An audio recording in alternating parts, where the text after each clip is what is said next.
ಪ್ರೀತಿಯ ಬಂಧುಗಳೇ ನಮಸ್ತೆ. ನಾನು ವಿಜಯಕುಮಾರ್ ಮೊಳೆಯಾರ್ ಅಂತ ಪುತ್ತೂರಿನ ಸಂತ ಫಿಲೋಮಿನಾ ಕಾಲೇಜಿನ ಉಪಪ್ರಾಂಶುಪಾಲರ ಮನೆಯಲ್ಲಿದ್ದೇನೆ. ಅವರ ಮಗಳು ವರ್ಷಾ ಮೊಳೆಯಾರ್ ಅಂತ. ನಾನು ಈ ಕಾರ್ಯಕ್ರಮವನ್ನು ಮಾಡಲಿಕ್ಕೆ ಹೊರಟ ಉದ್ದೇಶ ಏನು ಅಂತಂದರೆ, ದುರ್ಗಾ ಸಪ್ತಶತಿ ಅಂತ ಹೇಳುವಂಥದ್ದು ನಮ್ಮ ಧಾರ್ಮಿಕ ಪ್ರಪಂಚದ ಅಮೂಲ್ಯವಾದಂತಹ ದಾರಿ ದೇವರನ್ನು ಪಡೆಯುವುದಕ್ಕೆ. ಅಂತಹ ಸಪ್ತಶತಿಯನ್ನು ಆಯ್ಕೆ ಮಾಡಿಕೊಂಡು ಆ ಪ್ಲ್ಯಾಟ್ಫಾರ್ಮಲ್ಲಿ ಒಂದಷ್ಟು ಜನರನ್ನು ಧಾರ್ಮಿಕ ಪ್ರಪಂಚದತ್ತ ಕರೆತರಬೇಕು ಅಂತ ಹೇಳೋ ಉದ್ದೇಶದಿಂದ ಆನ್ಲೈನ್ ಕ್ಲಾಸಸನ್ನು ನಾನು ಶುರು ಮಾಡಿದ್ದೇನೆ. ಅದರಲ್ಲಿ ನಮ್ಮ ವರ್ಷಾ ಮೊಳೆಯಾರ್ ಅವರು ಜಾಯಿನ್ ಆಗಿ ಇನ್ನು 2 ದಿವಸದಲ್ಲಿ ಅವರಿಗೆ ಪೂರ್ತಿ ಸಪ್ತಶತಿ ಮುಗಿದೋಗ್ಬಿಡ್ತದೆ.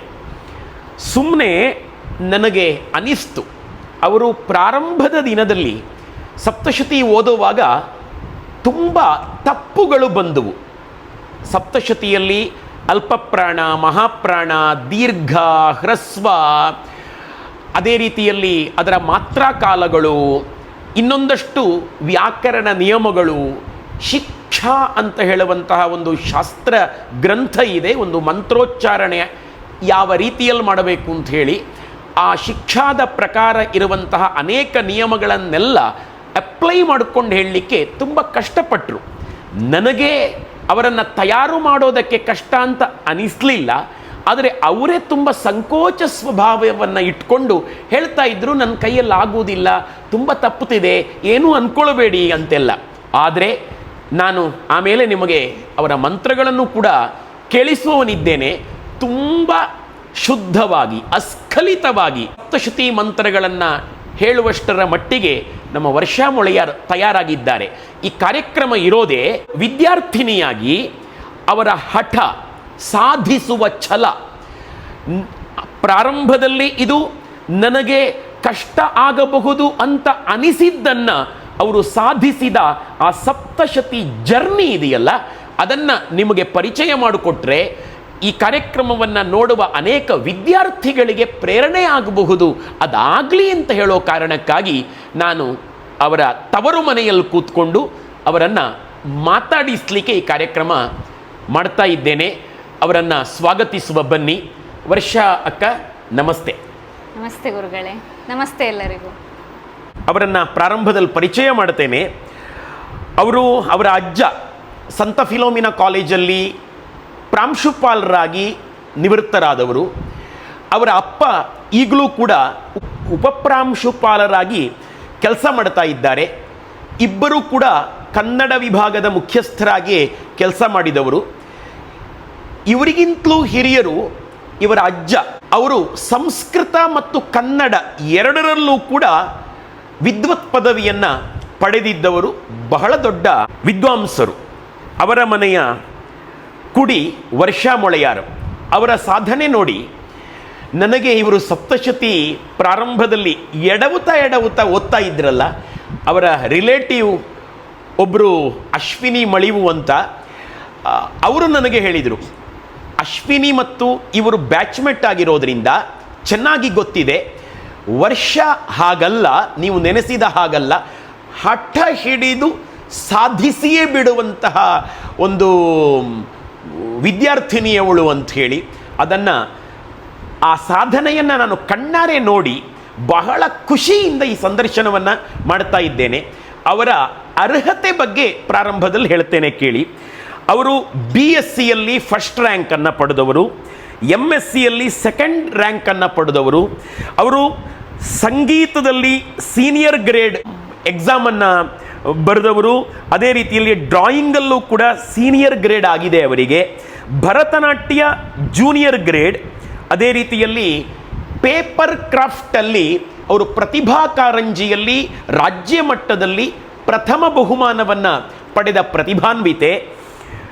ಈಗ ಸದ್ಯಕ್ಕೆ ಕಿರಿಗಾಮಿ ಅಂತ ಹೇಳುವಂತಹ ಒಂದು ಆರ್ಟನ್ನು ಕಲಿತಾ ಇದ್ದಾರೆ.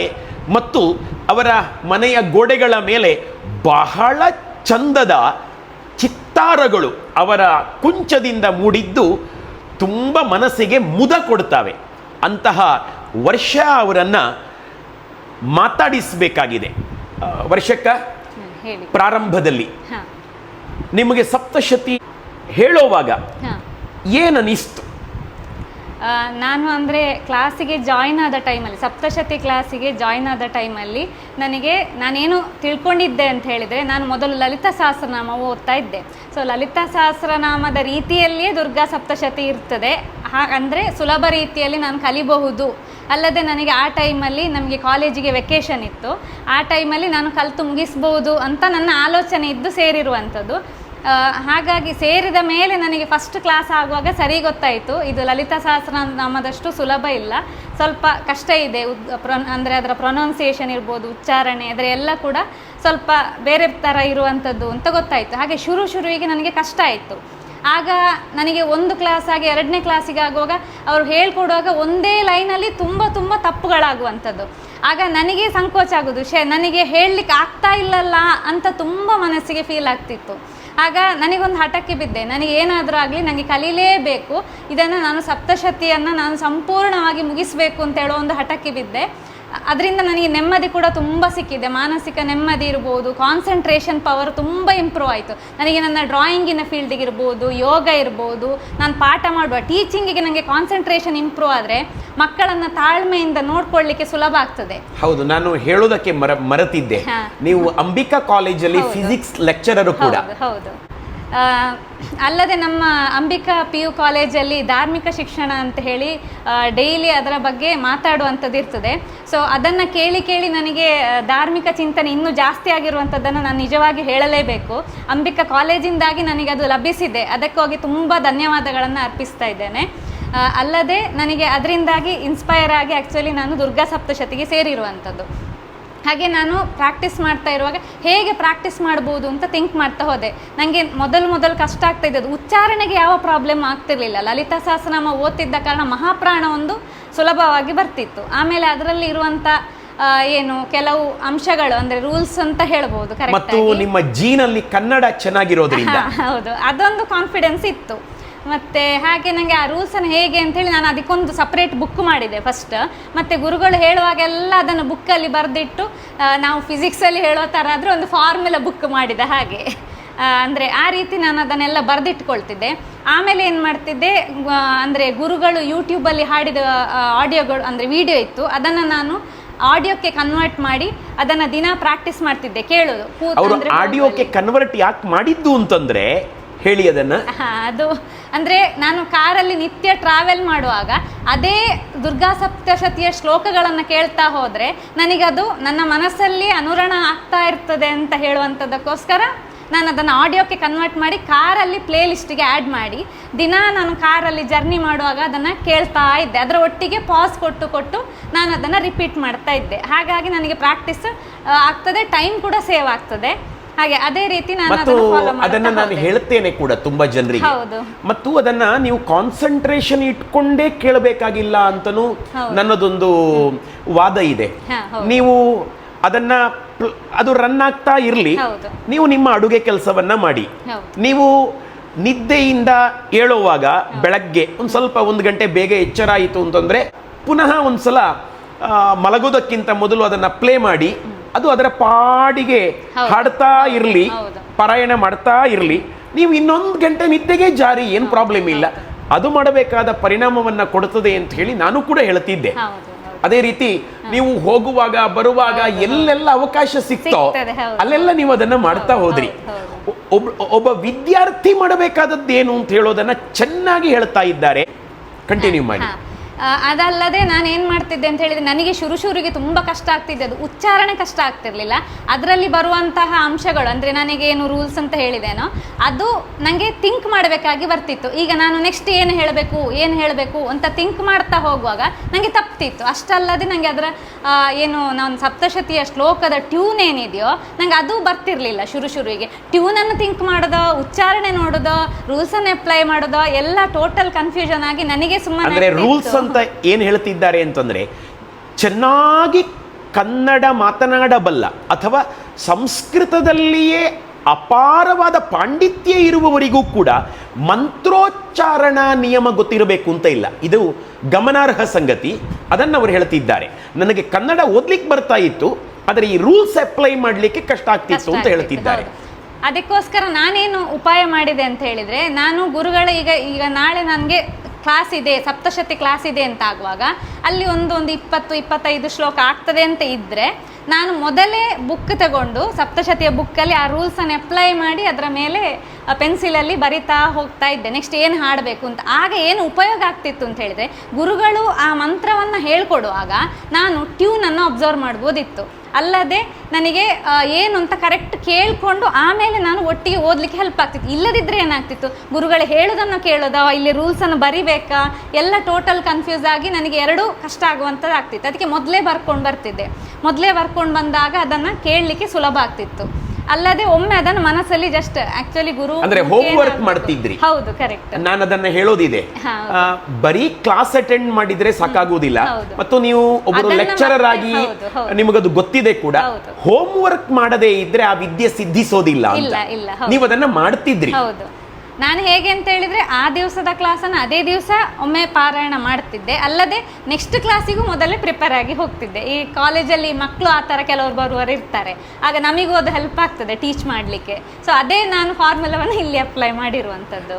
ನನಗೆ ನೀವು ಮಾತಾಡ್ತಾ ಇರುವಾಗ ಹೇಳ್ತಾ ಇದ್ರಿ, 7ನೇ ಕ್ಲಾಸ್ ತನಕ ನಾನು ಕನ್ನಡ ಓದಿದ್ದೆ. ಹೌದು, ಕರೆಕ್ಟ್. ಅಲ್ಲಿ ಕ್ಲಾಸಿಗೆ ನಾನೇ ಮುಂದಿದ್ದೆ, ಎಲ್ರಿಗಿಂತ ಮುಂದಿದ್ದೆ.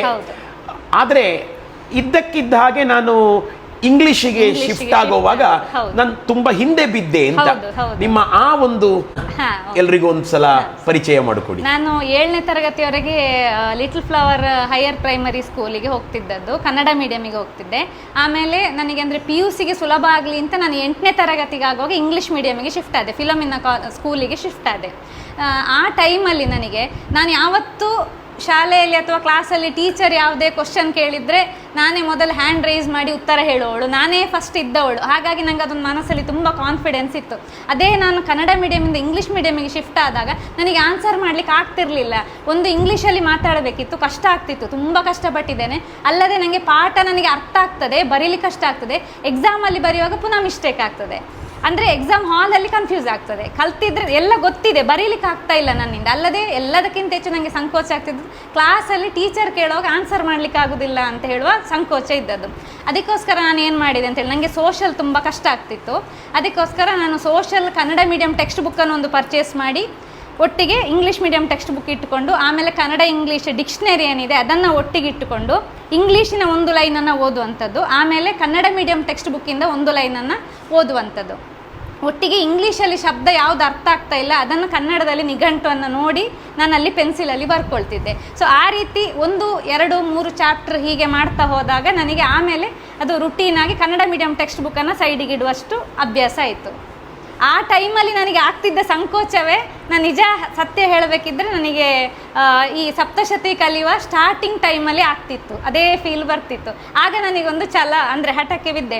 ನನಗೆ ಗುರುಗಳು ಕಂಟಿನ್ಯೂಸ್ ಆಗಿ ಹೇಳ್ಕೊಡ್ತಾ ಇರುವಾಗ ನನಗೆ ಒಂದೇ ಅಕ್ಷರ ತಪ್ಪದೆ ಕಂಟಿನ್ಯೂಸ್ ಆಗಿ ಹೇಳಬೇಕು ಅಂತ. ಮತ್ತು ಅಲ್ಲದೆ ಫಸ್ಟಿಗೆ 5 ಶ್ಲೋಕ ಕಲೀಲಿಕ್ಕೆ ಕಷ್ಟಪಡ್ತಿದ್ದವಳು, ಆಮೇಲೆ ನನಗೆ 10 ಶ್ಲೋಕಕ್ಕೆ ಇನ್ಕ್ರೀಸ್ ಆದೆ, ಮತ್ತು 15 ಶ್ಲೋಕ, 20 ಶ್ಲೋಕ, ಹಾಗೆ ನನಗೆ ಕಾನ್ಫಿಡೆನ್ಸ್ ಬೆಳೀಲಿಕ್ಕೆ ತುಂಬ ಸ್ಟಾರ್ಟ್ ಆಯಿತು. ನಾಳೆ ನಾಡಿದ್ರಲ್ಲಿ ನಿಮಗೆ ಸಪ್ತಶತಿ ಮುಗಿದೋಗ್ತದೆ. ಹೌದು. ನಾವು ಎಷ್ಟು ಸಮಯ ತಗೊಂಡೆವು ಸಪ್ತಶತಿ ನಿಮಗೆ ಕ್ಲಾಸ್ ಮಾಡಲಿಕ್ಕೆ?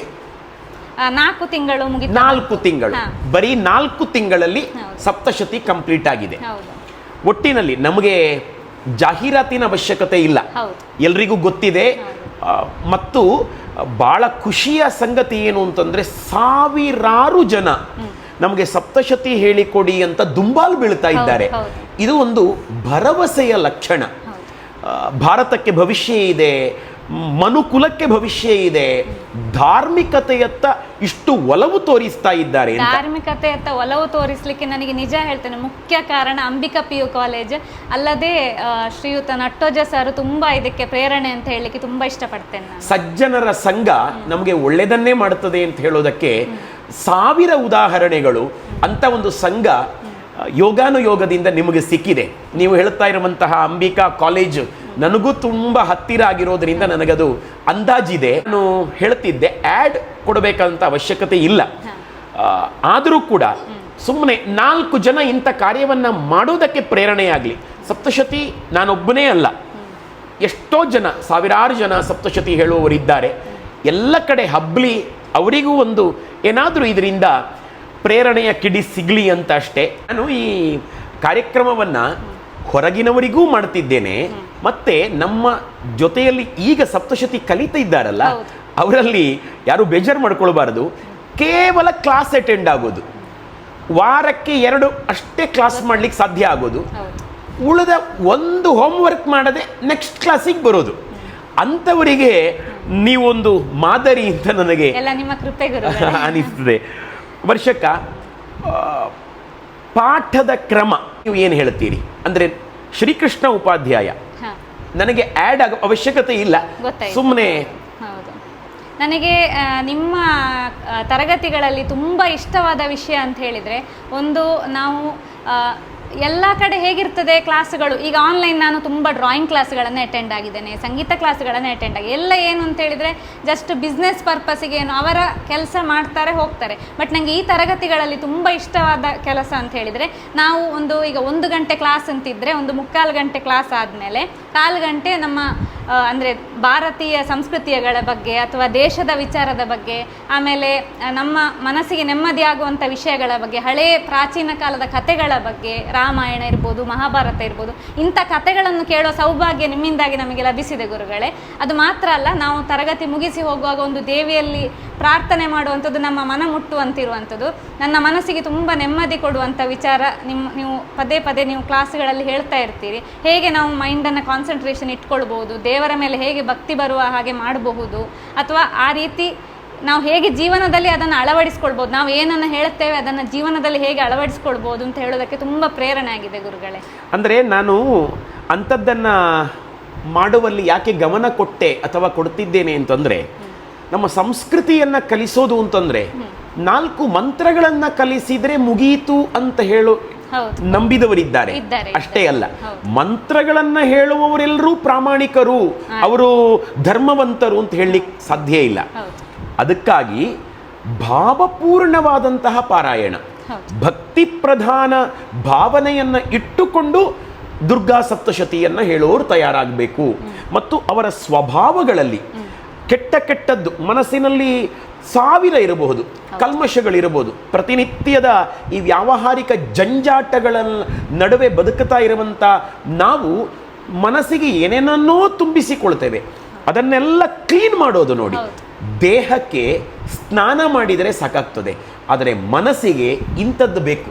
ಖಂಡಿತ ಗುರುಗಳೇ, ಅದರ ಬಗ್ಗೆ 2 ಮಾತಿಲ್ಲ. ಯಾಕೆ ಅಂತ ಹೇಳಿದರೆ, ನನಗೆ ಅಂದರೆ ಪಾಠದ ವಿಷಯದಲ್ಲಿರ್ಬೋದು, ಎಲ್ಲ ವಿಷಯದಲ್ಲೂ ಒಂದು ಮನಸ್ಸಿಗೆ ಧೈರ್ಯ ಕೊಡುವಂಥ ವಿಚಾರ ಇದರಿಂದಾಗಿ ಬಂದಿರುವಂಥದ್ದು. ನನಗೆ ಈಗಾದರೂ ಅಷ್ಟೇ, ಸಡನ್ ಏನೋ ಟೆನ್ಷನ್ ಆಯಿತು ಅಂತ ಆದರೆ, ಏನೋ ಕೆಲಸದ ಒತ್ತಡ ಇರ್ಬೋದು, ಯಾವುದೇ ರೀತಿಯ ಟೆನ್ಷನ್ ಆದ ಕೂಡಲೇ ಇಮಿಡಿಯೇಟ್ ನನ್ನ ಮೈಂಡಲ್ಲೇ ಚಂಡಿ ಕವಚವನ್ನು ಓದುವಂಥದ್ದು ಅಥವಾ ಮೈಂಡಲ್ಲಿ ಅದನ್ನು ಹೇಳುವಂಥದ್ದು ಮಾಡಿದ ಕೂಡಲೇ ರಿಲ್ಯಾಕ್ಸ್ ಆಗ್ತದೆ.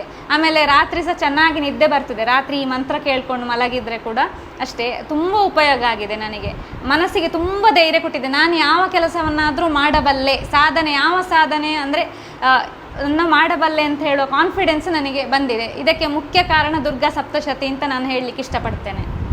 ಆ ಜಗಜ್ಜನನಿಯನ್ನು ಅರಸಿಕೊಂಡು ಬಂದವರು ನೀವು, ಯಾವತ್ತೂ ಅವಳು ನಿಮ್ಮನ್ನು ಕೈ ಹಿಡಿತಾರೆ ಅಂತ ಹೇಳುವ ವಿಶ್ವಾಸ ನನಗಿದೆ.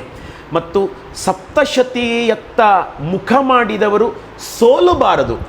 ಅವರು ಸೋತ್ರೆ ಭಾರತೀಯ ಪರಂಪರೆಯೇ ಸೋತಂತೆ. ಹಾಗಾಗ್ಲಿಕ್ಕೆ ಸಾಧ್ಯ ಇಲ್ಲ.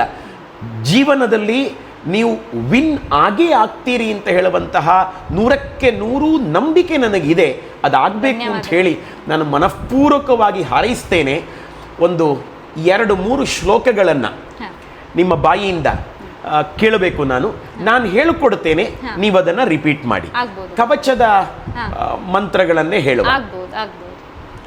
ಶ್ರೀ ಗುರುಭ್ಯೋ ನಮಃ ಹರಿ ಓಂ. ಶ್ರೀ ಗುರುಭ್ಯೋ ನಮಃ ಹರಿ ಓಂ. ಪ್ರಥಮಂ ಶೈಲಪುತ್ರೀ ಚ ದ್ವಿತೀಯಂ ಬ್ರಹ್ಮಚಾರಿಣೀ ತೃತೀಯಂ ಚಂದ್ರಘಂಟೇತಿ ಕೂಷ್ಮಾಂಡೇತಿ ಚತುರ್ಥಕಂ ಪ್ರಥಮಂ ಶೈಲಪುತ್ರೀ ಚ ದ್ವಿತೀಯಂ ಬ್ರಹ್ಮಚಾರಿಣೀ ತೃತೀಯಂ ಚಂದ್ರಘಂಟೇತಿ ಕೂಷ್ಮಾಂಡೇತಿ ಚತುರ್ಥಕಂ ಪಂಚಮಂ ಸ್ಕಂದಮಾತೇತಿ ಷಷ್ಠಂ ಕಾತ್ಯಾಯನೀತಿ ಚ ಸಪ್ತಮಂ ಕಾಲರಾತ್ರೀತಿ ಮಹಾಗೌರೀತಿ ಚಾಷ್ಟಮಂ ಪಂಚಮಂ ಸ್ಕಂದಮಾತೇತಿ ಷಷ್ಠಂ ಕಾತ್ಯಾಯನೀತಿ ಚ ಸಪ್ತಮಂ ಕಾಲರಾತ್ರೀತಿ ಮಹಾಗೌರೀತಿ ಚಾಷ್ಟಮಂ ನವಮಂ ಸಿದ್ಧಿದಾತ್ರೀ ಚ ನವದುರ್ಗಾಃ ಪ್ರಕೀರ್ತಿತಾಃ ನವಮಂ ಸಿದ್ಧಿದಾತ್ರೀ ಚ ನವದುರ್ಗಾಃ ಪ್ರಕೀರ್ತಿತಾಃ ಉಕ್ತಾನ್ಯೇತಾನಿ ನಾಮಾನಿ ಬ್ರಹ್ಮಣೈವ ಮಹಾತ್ಮನಾ ಉಕ್ತಾನ್ಯೇತಾನಿ ನಾಮಾನಿ ಬ್ರಹ್ಮಣೈವ ಮಹಾತ್ಮನಾ. ಭಾಳ ಖುಷಿ ಕೊಡ್ತು ನನಗೆ. ಅಂದರೆ ತುಂಬ ಚೆನ್ನಾಗಿ ಹೇಳ್ತಿದ್ದೀರಿ. ಈ ಸಪ್ತಶತಿಯ ಮೂಲಕ ಒಂದು ಸಾಮಾಜಿಕವಾದ ಸಂಚಲನ ಆಗಬೇಕು ಅಂತ ನನ್ನ ಆಸೆ. ಬೇರೆ ಬೇರೆ ರೀತಿಯಲ್ಲಿ ನೋಡುವ ಆ ಜಗಜ್ಜನನಿ ತಾಯಿ ಏನೆಲ್ಲ ಮಾಡಿಸಿಕೊಂಡು ಹೋಗ್ತಾಳೆ ಅಂತ ಹೇಳಿ. ಸಪ್ತಶತಿ ಮುಗಿದಿದೆ, ಈಗ ನಿಮಗೆ ಮುಗೀತದೆ ನಾಳೆ ನಾಡಿದ್ದು. ಆದರೆ ನಮ್ಮ ಒಂಥರ ಗುರು ಶಿಷ್ಯೆ ಅಂತ ಆದ್ರೂ ಕೂಡ ಅಣ್ಣ ತಂಗಿ ಇದ್ದ ಹಾಗೆ ಈ ಸಂಬಂಧ ಗಟ್ಟಿಯಾಗಿ ಇರಬೇಕು. ಆ ತಾಯಿಯ ಸೇವೆಯಲ್ಲಿ ನಾವೆಲ್ಲರೂ ಕೂಡ ಒಟ್ಟಾಗಿ ಒಗ್ಗಟ್ಟಾಗಿ ಒಂದು ಸಮಾಜದಲ್ಲಿ ಕೆಲಸ ಮಾಡಬೇಕು ಅಂತ ನನ್ನ ಆಸೆ. ನೀವೆಲ್ಲ ಜೊತೆಯಾಗಿರಿ, ಒಳ್ಳೆಯದನ್ನು ಮಾಡ್ತಾ ಹೋಗುವ. ದಿವಸದಿಂದ ದಿವಸಕ್ಕೆ ನಿಮಿಷದಿಂದ ನಿಮಿಷಕ್ಕೆ ಭವಿಷ್ಯವ ಚಿಂತಿಸದೆ ಬದುಕನಿ ನೂಕುತ್ತಿರು. ವಿವರಗಳ ಜೋಡಿಸುವ ಯಜಮಾನ ಬೇರಿಹನು, ಸವೆಸು ನೀನ್ ಜನುಮವನು ಮಂಕುತಿಮ್ಮ. ಯಾವ ಕಾಲದಲ್ಲಿ ಏನು ಮಾಡಬೇಕು ಅಂತ ಹೇಳಿ ಅದನ್ನು ಆರ್ಗನೈಸ್ ಮಾಡಲಿಕ್ಕೆ ಜನ ಬೇರಿದ್ದಾಳೆ, ಆ ತಾಯಿ ಇದ್ದಾಳೆ. ನಾವು ಒಳ್ಳೆಯದನ್ನು ಮಾಡ್ತಾ ಹೋಗುವ ಅಷ್ಟೇ. ನಮ್ಮಿಂದ ಏನೆಲ್ಲ ಮಾಡಿಸಿಕೊಳ್ಳಬೇಕೋ ಅವಳು ಮಾಡಿಸಿಕೊಳ್ಳಿ. ತುಂಬ ಖುಷಿಯಾಯಿತು. ಈ ಸಾಯಂಕಾಲ ಸಾರ್ಥಕವಾಯಿತು. ನಮ್ಮ ಅನೇಕ ಕಲಿಯುವ ವಿದ್ಯಾರ್ಥಿಗಳಿಗೆ ಪ್ರೇರಣೆಯಾಗಲಿ. ಆದಷ್ಟು ಹಾರ್ಡ್ ವರ್ಕ್ ಮಾಡಿ, ಉಚ್ಚಾರ ತಪ್ಪು ಹೇಳ್ತಾ ಇರುವವರು ಕೂಡ ಆತ್ಮವಿಶ್ವಾಸವನ್ನು ಕಳೆದುಕೊಳ್ಳದೆ ಒಂದಲ್ಲ ಒಂದು ದಿವಸ ವರ್ಷಾ ಮೊಳೆಯಾರ್ ಅವರು ಹೇಳಿದ ಥರನೇ ಸ್ಪಷ್ಟವಾಗಿ ನಾವು ಹೇಳಬಲ್ಲೆವು ಅಂತ ಹೇಳುವಂತಹ ಒಂದು ಕಾನ್ಫಿಡೆನ್ಸ್ ಅವರಿಗೆ ಬರಬೇಕು ಅಂತ ಹೇಳಿ ಈ ಕಾರ್ಯಕ್ರಮವನ್ನು ಮಾಡಿದ ಉದ್ದೇಶ. ಎಲ್ಲರಿಗೂ ಕೂಡ ಈ ಕಾರ್ಯಕ್ರಮವನ್ನು ನೋಡಿದ್ದಕ್ಕೆ ಧನ್ಯವಾದ. ವರ್ಷಾ ಮೊಳೆಯಾರ್ ಅವರಿಗೂ ಕೂಡ ಧನ್ಯವಾದ. ನಿಮಗೂ ತುಂಬ ಹೃದಯದ ಧನ್ಯವಾದಗಳು ಸರ್. ನಾನು ಈ ಮಟ್ಟಕ್ಕೆ ತಲುಪಲಿಕ್ಕೆ ಕಾರಣ ನೀವು ಗುರುಗಳೇ. ಆದ ಕಾರಣ ನಿಮಗೂ ತುಂಬ ಹೃದಯದ ಧನ್ಯವಾದಗಳನ್ನು ಸಮರ್ಪಿಸ್ತಾ ಇದ್ದೇನೆ. ಜಗದಂಬಾ ಅರ್ಪಣಮಸ್ತು. ಜಯ ದುರ್ಗೆ ಜಯ ದುರ್ಗೆ ಜಯ ದುರ್ಗೆ.